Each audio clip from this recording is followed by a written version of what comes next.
Mirë se erdhët në Rezedili. Në fakt, ne kemi nisur bisedën me dy zonja të ftuara në studion tonë, se si mund ta bëjmë këtë vit një vit më të mirë për gjithë secilin prej nesh. Duke menduar dhe duke vepruar, që të mos ketë një hendek mes asaj që duam të bëjmë dhe asaj që duhet bërë, patjetër që na duhet dikush që të na orientoj nga eksperienca e tij se si qëllimet tona të arrijnë fazën e tyre finale. Fillimisht ju prezantoj me zonjën Anila Bashllari, mentore, life coach e bizneseve, individëve. Mirë se erdhët, kënaqësi që jeni këtu tek ne. Shumë kënaqësi, Niki.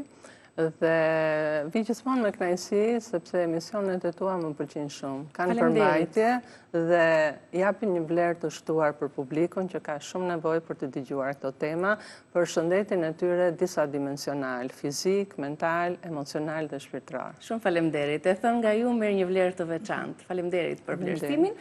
Zonja Nexhi Beqiri, avokate e njohur, mirë se erdhët, kënaqësi që u kemi këtu. Mirë se ju gjeta. Uroj që të keni një vit të mbar, natyrisht me dobi për shoqërinë shqiptare. Unë përveç se sa tha zonja, po të shtoj dhe një gjë tjetër, që ndërsa në tavolinat të tjera, në tryezat të tjera, panelet të tjera, siç i themi ne tani, flitet me zë të lartë, edhe ndonjëherë nuk i lën fjalë njëri tjetrit, nuk e lën radhën e tjerë, tek ju ka një qetësi, ka një logjik të gjërave për të folur, njëkohësisht ka si thuash ju zbrisin sa më afër shoqërisë, sa më afër njerëzve, sa më afër realitetit, në mënyrë që dhe njerëzit të pozicionohen, të dinë çfarë të bëjnë. E vlerësoj shumë, faleminderit. Shiko, ky është një lloj motivimi, meqense kemi temën dhe për motivim për të vazhduar më mirë akoma përpara. Kështu që faleminderit për fjalët tuaja. Do doja ta nisja me e para punës mirë si e keni nisur ju vitin. Pastaj të vazhdojmë të japim ato versionet më të mira për publikun. Nexhi, si e keni nisur këtë vit? E nis me një plan konkret apo? Me që jemi në ditët e para të këtij viti, sapo kemi kaluar festat e vitit të ri, unë isha tek fëmijët, ata jetojnë jashtë, por natyrisht në atë vend ku unë kam jetuar, kështu që për mua nuk është vendi huaj, po është dhe vendi im ai, sepse atje, domethënë, edhe kam studiuar 3 vite të tjera që nuk i mendoja në moshën kur shkova atje, një institut të lartë. Njëkohësisht kam punuar me kontrata pune shumë të mira, që një përvojë shumë e mirë. Kështu që kur ju më pyesni mua se si e filloi vitin, unë kam parasysh që çdo vit që ka kaluar në jetën time ka qenë një pasuri për mua, një pasuri përvoje, të mendjes. Nuk kam arritur të bëhem coach siç zonja ka idetë veta, por mendoj se për momentin jam një folse që ndoshta ndikoj mirë pozitivisht tek të tjerët. Njëkohësisht shpresoj që për sa kohë që do të jem edhe në panele të tilla televizive, të jem e dobishme. Një zë i fortë në problemet të cilat shtrohen në media, ku patjetër duhet ndërhyrja e profesionit tuaj.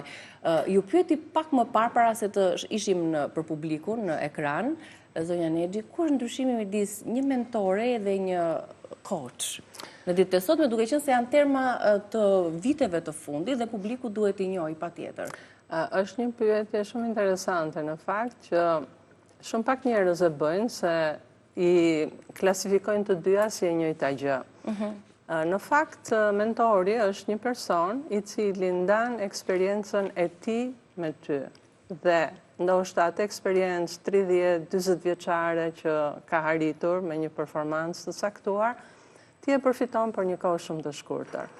Dhe unë i referohem gjithmonë mentorëve të mi, sepse kam shumë mentor në fusha të ndryshme, të cilët gjithmonë na thonë që në mentorship duhet vini të përgatitur, sepse duhet merrni maksimumin nga gjithë eksperienca që ka individi. Mentorët janë shqiptar apo të huaj gjithmonë? Po thuaj se i kam të gjithë të huaj, sepse dhe fusha që unë eksploroj, leadershipi, komunikimi efektiv, inteligjenca emocionale, mindseti, janë fusha të cilat eksperienca botërore i ka shkelur shumë më tepër. Jo sepse në Shqipëri nuk kemi shembuj të tillë, por vetë edukimi im ka shkuar në këtë linjë. Ndërsa coachi është një person i cili të ndihmon ty të gjesh veten tënde. nuk të menaxhon, nuk të tregon se çfarë duhet të bësh, por të ndihmon, të faciliton procesin që ti ta gjesh vetë përgjigjen, sepse kur e gjen vetë përgjigjen, motivimi është shumë i lartë.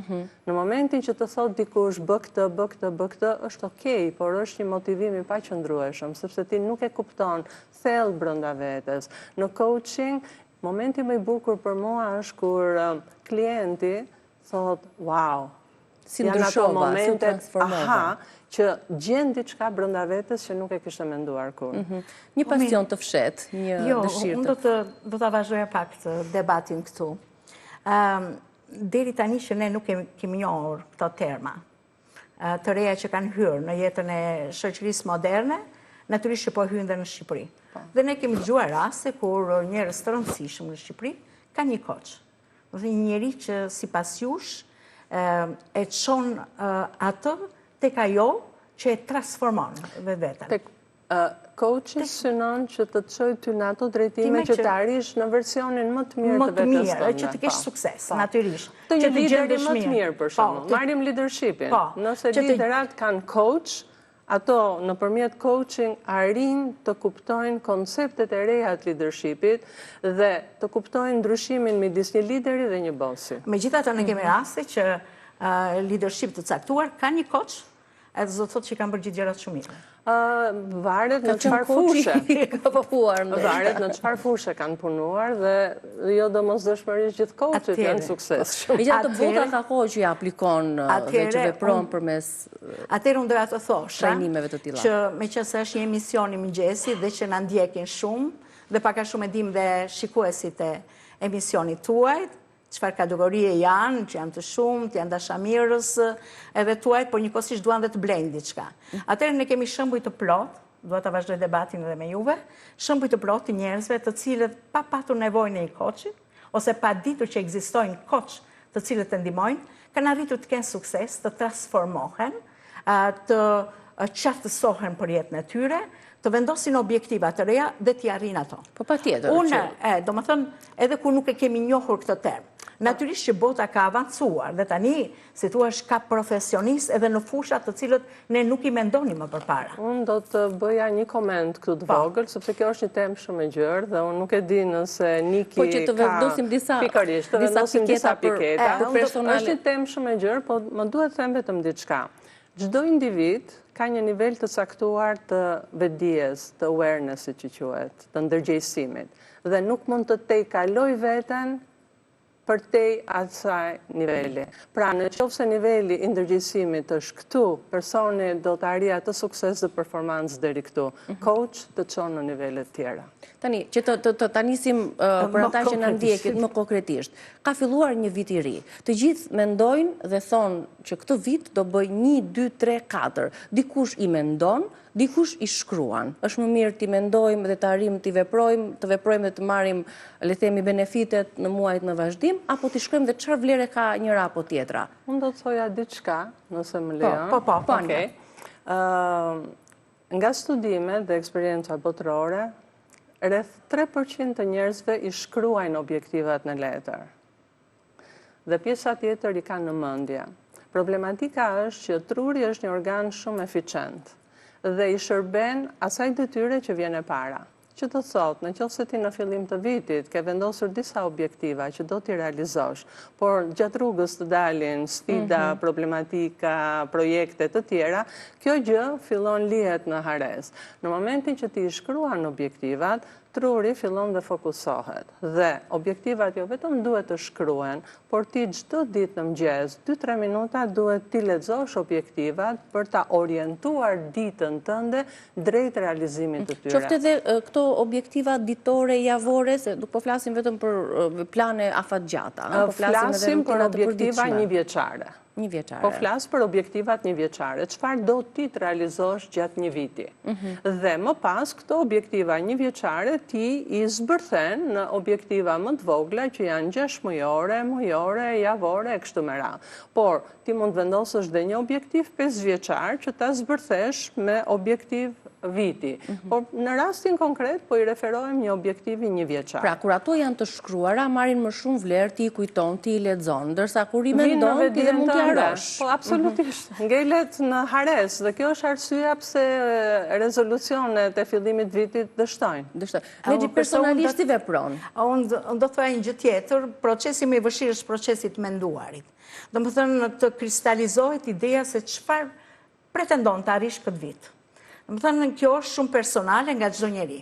Varet nga rrethanat, varet nga gjendja e tij intelektuale, mendore, varet në ç'kushte ndodhet, varet nga mundësitë që do t'i krijohen, pra truri bën, si thua, një analizë aq të madhe, saqë në fund të fundit pasaj e përcakton që nëse unë arri këtë gjë, këtë, për këtë vit unë jam mirë. Zakonisht të objektivat më dha, ndryshe nga sa tha zonja, unë e mendoj që më shumë janë në trurin e njeriut. Në të janë disa objektive që janë të përcaktuara, dhe pasaj ne ato letra me të shkruar, na duen kur janë gjërat konkrete që duhet të bëjmë ne për të arritur ata. Personalisht, çfarë qëllimi ke këtë vit? Në familje, në karrierën profesionale? Unë ato shënimet i kam për gjërat ditore. Francezi ka një shprehje shumë të bukur, domethënë në mendjen e kemi për gjërat të mëdha, për gjërat të vogla kemi një laps edhe një letër që i shkruajmë. Tani mund t'i shkruash edhe në telefon. Po domethënë është shumë e mirë. Të shkruajmë diku, sepse ato manifestohen. Kur kam jetuar jashtë, është psikologjia, është mentaliteti, është organizimi i jetës jashtë. Kam patur një nga ato tabelat ku shkruani me një laps me shkumës, si që e themi ne në Shqip. Qëllimet e javës të ditës. Çfarë do të bëhesh? Domethënë, nesër për shembull do shkoj në takime prindër për fëmijët, ose duhet patjetër të kam këtë kurs, ose duhet bëj këto blerje, ose kam një takim me një mikeshën, ose ishte një forum, një mbledhje e tjerë. Pra gjërat ditore shkruheshin. Ka dhe tabela të tilla atje dhe shite në treg, ku janë të ndarë me ditët e javës. Dhe jo thjesht personale, po dhe për antarët e familjes. Për familjen. Ndarjen e detyrave, apo jo? Po, ndarje detyrash. Në mënyrë që, si thuash, të futet ajo edukata që familja është, si thuash, një gjë e tërë që bëhet nga individët të cilët kanë detyrime që jeta të jetë sa më normale, sa më e lehtë për secilin, duke bashkëpunuar, duke ndihmuar njëri tjetrin e tjerë. Këto i kam quajtur me shumë vlerë dhe i kam praktikuar unë vetë. Të kanë ndihmuar, i ke arritur qëllimet objektiva që ke shkruar? Ajo është një metodë shumë e mirë, sepse ai që devijon nga familja, që nuk i zbaton ato, ka një kryq atje, që nuk e bëre mirë, edhe që është një lloj paralajmërimi. Këtë e shikoj ke fëmijët e mi tani, dhe ata e kanë bërë një tabelë të tillë, ku shkruajmë ndarjen e detyrave dhe njëkohësisht pas në çdo ditë javës, që sot për shembull e ditë të mërkurën kam këtë gjë. Sepse, të më thënë, janë gjëra që jeta tani është shumë e mbushur dhe duhet një administrim nga ana mendore, sesa nga ana, si thuash, veprime konkrete. Duhet ta kesh të qartë se si duhet i bësh gjërat ditën e parë. Në këtë jetën e rrëmujshme që kemi edhe shumë frenetike. Dalin dhe gjërat pa parashikuara. Po gjithsesi njeriu duhet planifikojë. Ka diçka, një dallim midis procesit të menduarit kaotik dhe procesit të menduarit kritik. Procesit menduarit kaotik do të thotë që ti ke 50, 60, 70.000 mendime në ditë në kaotizëm. Procesi menduarit kritik do të thotë që ti ulesh, reflekton se ti çfarë do të arrish, personi që ti do të bëhesh, dhe vendos disa piketa. I quajmë objektiva, i quajmë piketa, çfarë do. Të cilat mund të jenë në fushën personale, që mund të jenë dhe në atë profesionale. Për shembull, një objektiv që unë i vë vetes, të paktën në moshën që jam tani, është që të jem e shëndetshme, të jem energjike, të mund të bëj gjëra të cilat kam pasion, dhe të kem mundësi deri në fund të jetës time të kem këtë lloj inspirimi dhe këtë lloj pasioni. Por që të arri këtë gjë, unë duhet ta kem objektiv timen vjetore që të ha shëndetshëm, që të ushtrohem, mos bëj jetë sedentare, që të kem mundësi të vazhdoj dhe të mbaj trurin tim në lëvizje. Pastaj, shënimi i to-do list që themi, ditor, shpesher në çon atë kënaqësinë që jemi të zënë, apo kemi arritur gjëra. Se ti mund të bësh, unë kam klient që kanë një listë prej 50 gjërash në ditë. Po. Nga cilat Kjo të bën më të rrëmujshëm pastaj. Kjo të bën akoma më kaotik. Pra i shënojnë në letër dhe unë nuk flas për këto lloj objektivash. Këto janë detyrat ditore. Organizimi ditor. Organizimi ditor që është komplet ndryshe dhe një nga arsyet që njerëzit nuk arrin të realizojnë objektivat është se nuk e kuptojnë çfarë është një objektiv. Për mua një objektiv është që të ndihem e lumtur, dhe që të ndihem e lumtur duhet përcaktoj çfarë më bën mua të lumtur, që t'jem për familjen prezente, që të kemi një komunikim mbi bazë dashurie, respekti, mirëkuptimi, që të jem aty për familjen time, që të dedikoj kohën, që të planifikoj sa më mirë kohën midis punës time dhe jetës personale dhe familjes. Dhe kur e kam këtë objektiv përballë vetes time në çdo moment, unë orientohem drejt saj dhe kur tentoj që të dalë ndonjëherë nga vetja, më kujtohet cili është motivi im për këtë vit, që unë të krijoj këtë raport, ose për biznesin të risësh të ardhurat, të risësh numrin e klientëve, çfarë duhet bësh ti, pastaj ti e zbërthen, por objektivat janë si një mision i joti vjetor, pastaj që ti zbërthesh, për shembull, rritja e numrit klientëve ka 1, 2, 3, 4, 5, 10 gjëra që ti duhet bësh, që duhet t'i shkruash. E rëndësishmja për t'i shkruar është sepse truri është shumë kaotik në vetveta. Kurse kur ti e shkruan e ke menduar. Unë do të them një gjë që është shumë interesante. Publicitet. Po, e ke dëgjuar apo ta shkëputim? Atë çka do ta thuash e themi pas publicitetit se është detyrueshëm. Tani rikthehemi shpejt.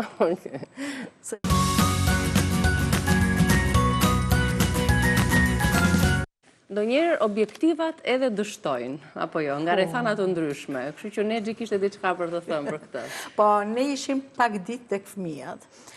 Dhe ata kanë kulturën e belgut.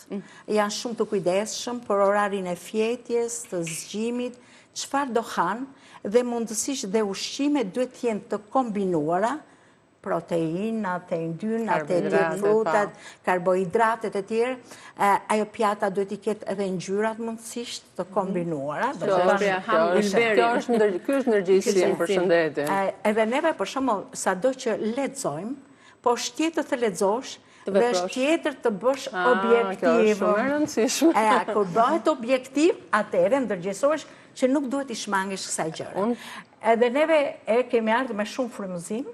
Do më thënë në Shqipëri, u këthyem në datën 3, edhe që pa tjetër do organizojmë në këtë mënyrë. Si erdhët më të dohet? Jo, hanim ashtu, flenim në një orar të caktuar, ora 9 fikeshin dritat, se të dy familjet e fëmijëve, se e madhja i 14 fëmijët. Ka një lloj disipline. Po, jo një lloj, po disiplinë tamam, ora 8:30 fiken dritat se do flenë fëmijët, dhe pasaj kur hahet mëngjesi, dreka, darka, pra gjithçka është, si thua, e kontrolluar, e planifikuar, e detajuar, sa dhe kur bëhen blerja duhet jenë blerjet me listë në mënyrë që për gjithë ditët e javës e planifikuar në mendjen e tyre që çfarë do konsumohet si ushqim, që të jetë një ushqim sa më i shëndetshëm. Ndoshtoja diçka këtu që ju thatë, kemi informacion, por nuk i zbatojmë.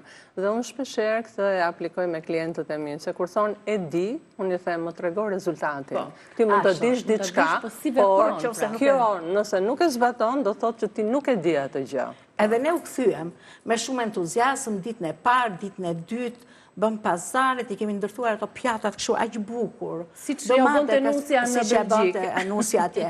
Dhe një ditë, 2 ditë, mbrëm pasaj e lajmëruar në burrin tim për një rast që do të shkonte si avokat për mbrojtje ligjore se nuk fliste klienti pa qenë i pranishëm i avokat. I ku fletëm 3 të natës, u shëmp sot plani, u prish objektivi, tani duhet patjetër që sot të gjej kohën e duar që ta rivendos atë ekuilibër. Mendon se do ta kesh? Në mendjen tim, jo, do ta bëj së zbana. Se jemi kthyer nga ande me bark të sheshtë, me shumë energji, isha gati të vrapoja, ndërkohë që këtu në ditët e fundit të dhjetorit ndjesha shumë e lodhur. Po të them edhe një gjë, këtu të detyrojnë ose si thua, pesha e presionit politik, e debateve që ndodhin, e kronikës së zezë, e një shoqërie që ku ti e një vendi ku ti nuk mezi gjen parkim. Po Që duhet kalosh kështu do doja që ta përmbledhja pak, do doja të thoja që në momentin që ne kemi një nivel të ndërgjegjësimit të tillë, ne nuk lejojmë gjërat nga jashtë na afektojnë pavarësisht që kanë impaktin e tyre, po ne kemi fuqi të minimizojmë. Ne kemi fuqi të minimizojmë. Shumë herë gjatë ditës përpara mbajnë televizorin hapur. Më të sa ju janë shpi me njerë. Tani jo, e vendos, e fik televizorin, marr librin, unë nuk mund të lexoj nëse dëgjoj një zot tjetër në televizor. Kështu që e kam vendosur marr librin ditën me muzikë, hap televizorin, muzikë dhe bëjmë gati për ditën. Ose planifikoj kur do dalë, sa do eci, do më thënë i kam bërë tani rregull, do t'i bëj dhe më shumë, sepse dhe për mua prioritet këtë vit, se Elvet e me moshe kupton dhe më shumë rëndësinë e shëndetit, tjetër të jem më shumë e pranishme për nipin dhe për mbesëm, ata të vegjël, por dhe për 6 nipë mbesa që janë gjithsej, në më thënë duhet të udhtoj, ose duhet i pres të shumë mirë, të krijoj kushte që ata, se tu ashtë të ndjej më shumë aromën e Shqipërisë. Natyrisht punët e mia në televizion janë, e kam filluar që nda 4, i kam në mendjen time. Mund të më dali dhe ndonjë gjë tjetër gjatë rrugës, se nuk i di tjetër, s'ka surpriza. Problematika është që nëse ne nuk jemi të fokusuar tek objektivat janë të destinuara të dështojnë, dhe dështoj disa pika këtu. Ndrimi kalendarik i viteve, pra kalimi nga 2025 në 2026, nuk do thotë se ne na ka ndryshuar truri. Truri është po i njëjtë, jemi po të njëjtë, ka ndryshuar vetëm data kalendarike dhe këtë duhet ta mbajmë mend. Që do thotë, ne duhet punojmë me veten, nëse duhet të arrijmë diçka që nuk e kemi, duhet bëjmë diçka që nuk e kemi bërë. Tjetri që është një element shumë i rëndësishëm është që objektivat janë me koshiencë, janë logjike, dhe pjesa që ne na saboton është pjesa e subkoshiencës, që përbën gati 95% të asaj që ne na drejton në të përditshmen. Dhe ne duke punuar me veten, duke ndryshuar zakonet e përditshme. Në qoftë se një njeri do të bjerë në peshë, nuk mund të bjerë në peshë me gjithë praktikën dhe rutinën që ka ndjekur në 2025-ën. Duhet të ndryshoj diçka, zonja përmendi mënyrën se si fëmijët të organizohen, dhe kjo është një nivel ndërgjegjësimi shumë i lartë për shëndetin. Një pjesë e madhe e njerëzve thonë nuk kam kohë. Dhe unë pyes, nuk e kohë për të jetuar, sepse koha është jetë. Dhe nëse ti thua nuk kam kohë, do thotë nuk e kohë për të jetuar. Është ajo që thatë ju që unë ngrihem 1 orë përpara, se duhet të ngrihem normalisht, që përgatitem dhe arrit të realizoj ato çka duhet të bëj. Një element shumë i rëndësishëm është përgatitja. Nëse ti, supozojmë, po e marr shumë thjesht, do të biesh në peshë. Do të biesh në peshë është një objektiv që dikush mund thotë që është mbi peshë, dua të bie 30 kg në vit. Ti do ta ndash këtë objektiv në objektiva më të vogla, që do të thotë 2.5 kg në muaj, që do të thotë 600 gram në javë, që do të thotë 100 gram në ditë. Atëherë, nëse trurit ti thua duhet bie 30 kg, apo duhet bie 100 gram në ditë, kë do pranoj të parën? 100 gram në ditë, absolutisht. Pjesa tjetër është që ti duhet përgatitesh. Ç'do thotë përgatitja? Që kur bën shoppingun të blesh gjërat që duhen. Ama unë përdor një teknikë përpara se të bëj shoppingun e madh, që shkoj gjithmonë e ngrënë. Sepse nëse shkoj e uritur, unë blej ushqimet e gabuara. Dhe kjo është shumë e rëndësishme, përgatitja gjatë javës, sepse ti nëse nuk i ke ingredientët në shtëpi, motivimi bie dhe thua nesër. Nëse ke thënë nesër, do thotë që kjo gjë do të shkëlqet. Kjo duhet ajo letra e shkruar. Jo, ajo është. Biles kur kam vajtur që në të shatur në Belgjik, atëherë gjëja më e parë që më ka thënë, e para mos e thyej lekun 1000 franga ishin atëherë, se s'ishte kaluar euro. Sepse e theve ajo shumë shpejt, domethënë do t'i iki. Domethënë ti mundohu që të bësh blerje të tilla që ta kursesh ato të mëdha dhe ta gjesh kohën kur duhet shpenzuar ai leku i madh. Dhe e dyta, kur mos shkon në supermarket e pa ngopur, sepse asyri jot i kërkon të gjitha. Sepse truri është tahmaqar. Asyri është tahmaqar dhe nga që je e uritur të duket sikur të tëra të duhen. Dhe ajo që është rëndësishme, unë gjithnjë planifikoj, biles që në darkë, kur e di që do dalë të nesmet, se çfarë më duhet në treg, planifikoj dhe i shkruaj se çfarë më duhet. Nuk shkoj kur në një supermarket. Jo vetëm harron, po nëse do hysh në një supermarket, ti të kërkosh, po bëj pazare, të tëra të duken sikur janë të rëndësishme për familjen. Ti do marrësh atë që të duhet, sepse dhe ta furnizosh shtëpinë me gjëra të tepërta, të cilat je detyruar që dhe ti hash. Ashtu si ajo mamaja, e cila çdo gjë që lë bebia e fut në gojën e vet. Dhe pastaj thotë pse u shëndosh. Unë do të ndaj një sekret kur shkoj bëj pazarin në këto marketet e mëdha, për shembull kjo Spari ose Konadi këtij. Departamenti i parë ku unë shkoj është ai fruta perimeve. Bëj pazarin aty, mbaroj gjithçka që më duhet, pastaj filloj shkoj tek bulmeti, shkoj tek mishi dhe tek gjërat e tjera që vinë në atë piramidën. Kjo renditje e piramidës që vinë në piramidë sa më pak dhe të nevojave të më pak. Pra, nevoja e konsumit më të madh që ne kemi është ajo përbërja e një pjate që është proteina, është perimja, pak karbohidrat dhe ngjyrna që janë shumë të rëndësishme. Edhe shumë e rëndësishme që ndoshta duhet ta themi është porcioni ose sasia duhet jetë më e vogël. Sot diskutimi më i madh në botë kur vjen puna për shëndetin është që porcionet duhet jenë më të vogla. Mbaj mend kur erdhën, kishin disa vite që jetonin jashtë fëmijët dhe kur vinim në shkollë në restorant edhe porositin biftek edhe silte 4 copa biftek. Ato hapin syt që si ka mundësi në një pjatë të vendosin 4 copa bifteku, si mund të hajë një njeri 4. Do të hajë njërën dhe pastaj ta plotsoj me domethënë gjërat e tjera.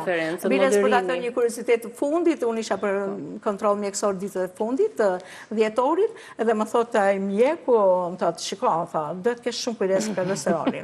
Edhe më dërgon pak dal nga dera e mjekut, më thotë mua, më dërgon një artikull të gjatë, edhe ku më thotë që se çfarë duhet të ha dhe një kohë porcionet. Dhe më thotë, një cop mishi kaq. Si që bërë me do të kaqë. Sa është plumba e dorës? Një makarona, oris, patate, një dorë. Një dorë në pjatë. Dhe kurse salatrat e ndryshme, duhet jenë dy grusha. Edhe tani sa herë që vendosim pjatën e llogarisim do të ndalën që raport janë. Kjo nuk ka nevojë të shkruhet, se është kjo nuk ëmbën e dorës. Po jo, kjo është një temë shumë interesante dhe në fakt ka të bëjë shumë me edukimin e popullsisë. Se ka të bëjë me ndërgjegjësimin dhe me edukimin. Ne duhet ta mbyllim bisedën, unë ju falenderoj dhe ju uroj një vit të mbar, edhe le të realizohen të gjitha objektivat që keni shkruar apo menduar. Do të kemi rast dhe vite sa po kanë nisur, kështu që do ta kemi edhe në objektivin tonë për të dhënë informacione më të dobishme ndërgjegjësuese për publikun që na ndoqi sot. Faleminderit që jemi nesër.